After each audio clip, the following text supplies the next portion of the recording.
I'll never forget the results that Blake told me about after he'd started his emerging leaders group. He was so excited with the concept that he jumped straight into it after our consult. And he was thrilled with the relationships that were developing, the learnings that were happening, and the development that was going on with individuals, but also within the relationships in the group.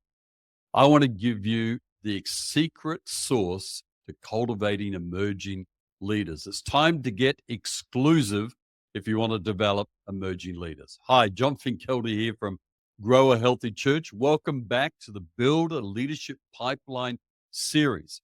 In this particular episode, I'm going to give you the 6-step process to developing your secret sauce, to developing an exclusive emerging leaders group. Some people balk at the word exclusive, but it's something that Jesus did, and I think it's something that every pastor should be doing in their church. I'm not only going to show you those 6 steps, I'm going to also show you the results it can produce within people, and I'm going to give you the methodology to do it. So let's jump right in to my secret sauce to developing and cultivating emerging leaders. I call this method the book club method of developing leaders. And here's the process, the 6-step process, if you like. How do you do it? Number 1, you have to get exclusive.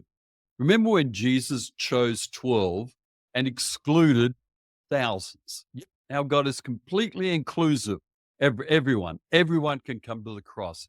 Everyone can know Jesus. But when it comes to developing leadership in the life of the church, we do as Jesus did. We get exclusive. Now, some people don't like that word, but I think it's of vital importance that you notice how Jesus developed leaders. He pulled 12 aside and gave them very specific training and teaching that he didn't give to other people. So, Pastor, number 1, step 1 is get exclusive. Invite up to 9 people. I wouldn't go any more than 9. I think 6, 7, 8 is a really nice number for this emerging leaders group using the book club method that I'll outline for you in a moment. Now, don't do a general invite across your whole church, because you'll have anybody kind of putting their hand up and wanting to do this, say, yeah, I'd love to do that. No, you choose people. Let them know that you have chosen them. This is a personal invitation from you. It's a sort of invitation you could do over the phone or over a coffee, but you follow up with details in an email so people have got the exact understanding of what they're committing to. You're going to ask for a commitment to this group, and you kind of want to sell it but not sell it. You don't want to kind of over egg it. In Australia, we would say put some mayo on it, some mayonnaise on it, make it look better and taste better than what it will be. You don't want to oversell it or over promote it to these people, but position it as an opportunity for them to grow with other people who are wanting to grow in their leadership. Now, number 2, step 2 is make sure you set up a consistent meeting time. And you can do this over 3 months, 6 months, 12 months. I wouldn't go longer than 12 months with a group like this. It could be every month for 6 months, every month for 12 months. It could be every fortnight for 3 months. You choose the regularity and the time of the week that you're going to do those meetings. I think those meetings need to be about 90 minutes long. I think at the very least. I think an hour is too short for the sort of development that you're chasing. I think you need 90 minutes to go through the meeting. And also, I give you a word of advice that you never want to cancel those meetings. Unless you are desperately ill, don't cancel those meetings. Give all the dates to the people well in advance so they can put them in their diary, in their calendar. You may want to send them reminders a couple of days before if you want to, or you may want to make it hard and see if they remember. You organize your life as you want to do that. But organize those meetings, structure those meetings in such a way that they're consistent, that they're regular, that people know that they're going to something that is a commitment. Step 3, choose a book that everyone is going to pre-read and then discuss at the meeting. Now, Pastor, this really cuts down your content creation. If you choose a book that you really like, it can be a book about character development, leadership skill development.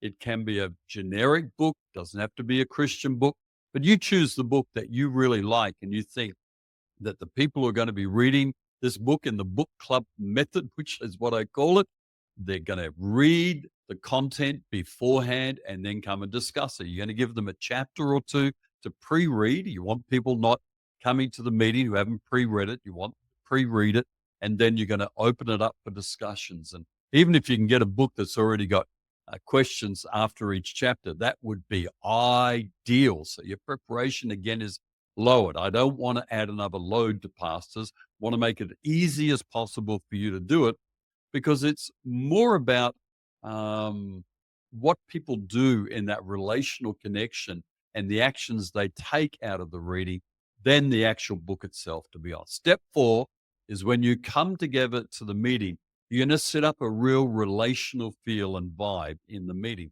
Going to have a bit of coffee and food there, bit like your team meetings and you're all in meetings. You can do a bit of coffee and food. I'd have a bit of prayer in there. And then you're going to build the relational connection, which after a couple of meetings, people really start to lean in and bond into the relationships. And you're actually creating a web of relationships, developmental relationships that will allow you to grow these people into a place, into the culture of your church in a healthy leadership pipeline environment. When you have the meeting, you get together to discuss what I start the meeting with, not the very first meeting, but as you roll along the regular meetings, I always start with a review of the commitments they made in the previous meeting, because application is crucial. And this leads us to our 5th step about the fact that people must be doing something with the knowledge they're gaining. There's no point in them getting a whole bundle of understanding knowledge and no wisdom, no life application going on. So at the end of each meeting, you're going to ask people to make a commitment from the reading they've done, from the discussion they've had, from the prayer you've had in the meeting. Say, right, what are you going to do with this over the next 2 weeks or month before we meet again? And get a scribe in the group to write down those commitments. Get everyone to write it down, put it into their phone, into their journal or notebook, whatever they're using for notes. Get them to write it down, make a commitment about it. Sometimes it doesn't even hurt if you have a WhatsApp group or messenger group for the whole group, where people actually write it down. So everyone in the group has not only heard what everyone's commitment is, they see it in writing as well.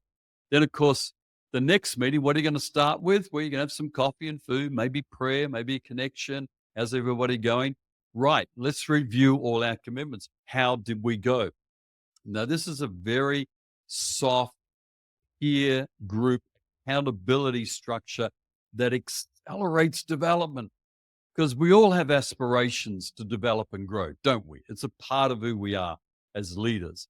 But with soft accountability in a peer group situation, we're more likely to follow through on our commitments and see change in our life. And I think that softness of that. Now, some months people are going to say, man, I just didn't get to it. I didn't do it at all.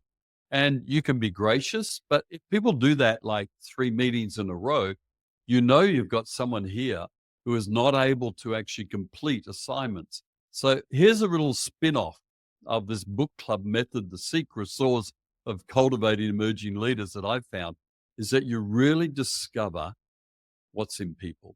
You discover those who are always late to the meeting. You discover those who did the pre-reading an hour before the meeting rather than kind of work through it over 2 or 3 weeks. You discover all sorts of aspects of people's character. And that's what you want to know in emerging leaders. What sort of development do you need for you to grow as a leader? And it doesn't mean you give up on people and say, well, they're always late, wipe them off. Nuh-uh. That may be an opportunity to step into one-on-one discipleship with them to help them grow in those areas. I think you can see the benefits here. Now, step 6, I've already covered and I've jumped into it at a time. Make sure you review the commitments at the start of each meeting. I jumped ahead of myself then, didn't I? Step 6, I think this is crucial, the accountability of jumping into the meeting and going, right, how did you go? You're going to discover so much, I think, about the emerging leaders in your church. And as I've run these groups over the years, what I found is that I grow in my leadership skills. The people in the group grow, but here's even the biggest spin-off, the biggest benefit of this secret sauce. The relationships grow, the sense of connection grow, not only to you as pastor, but also to the rest of the group. And if you're a church leader listening to this and thinking, wow, I love this, my pastor has never run one of these, why don't you share this session with your pastor? Why don't you send it to him and say, have a listen to this. I think it'd be great if we did this in our church. And maybe if your pastor is not interested in it, maybe you as a church leader could say to your pastor, I'll volunteer to run one of these. And actually, I think this is also something you can do to scale up your leadership pipeline. As pastor, once you've run a couple of these, why not get other key leaders in your church to run them? Why not multiply it? Why not scale the development across your church? This will help you. I guarantee you, you'll be like Blake. You'll be excited with the opportunities for growth and development of your leadership pipeline. God bless you.